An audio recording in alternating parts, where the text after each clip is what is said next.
شوی که گشتی هجمارا دوزین هاتینا تومار کرن 1001 دوز هاتینا تومار کرن ل ریوبریا پلیسین آخره همه بنگهو بشو نویسینگه نهیلانا گنه باریوه کو برجا نوتو سیل صده هاتینا اکلای کرن کیس دوا هاتینا روانه کرن بوداد گهی حالت کشنه ما بیاره 11 حالت کشنه ما هبینه حالت دزیه 78 حالت ما هبینه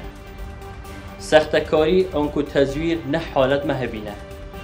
سردابرن آنکو احتیال 187 حالت ما هبینه اتناف جواکی مدد بیجن فیل کرن وکید بیجن سردابرن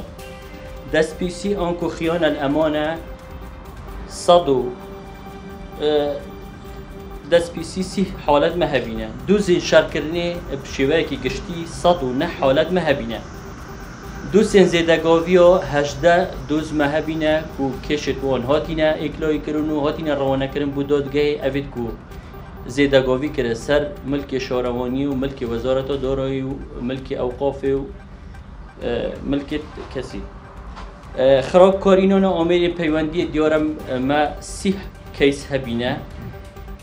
و حالت تندوتیجیا خزانی دیار نویسینگاه که طایبت محل آکر نویسینگاه نیلانا برنگار بینا خزانی 33 کیس دفع هاتینه تومار کرن و باشی کیس دو همه هاتینه روانه کرن بوی نویسینگاه چونکی طایبت منده بشول یاسا برنگار بینا تندوتیجیا خزانی ریدان این حال نوچونی دیاره ما 35 ریدان هبینه در سال 2022 5 جلوانا گیان خوش دست دا 5 کسا دوار ریدانا دا 3 کس جی بریندار بینه اب خوشحالی و همشین بیجین پیش 2021 و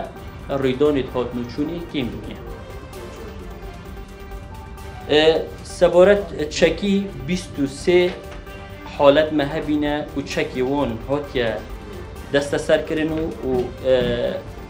خوشحالی و به بریار جناب سلوک حکومت حرم کردستان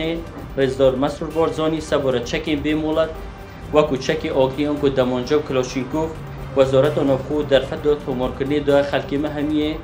کو ماوه ایک سال دا دیاری کریه حتی کتای جبانجی بووه تومار کرنا چکی اوه هی و 7 ساله که آن کو 2023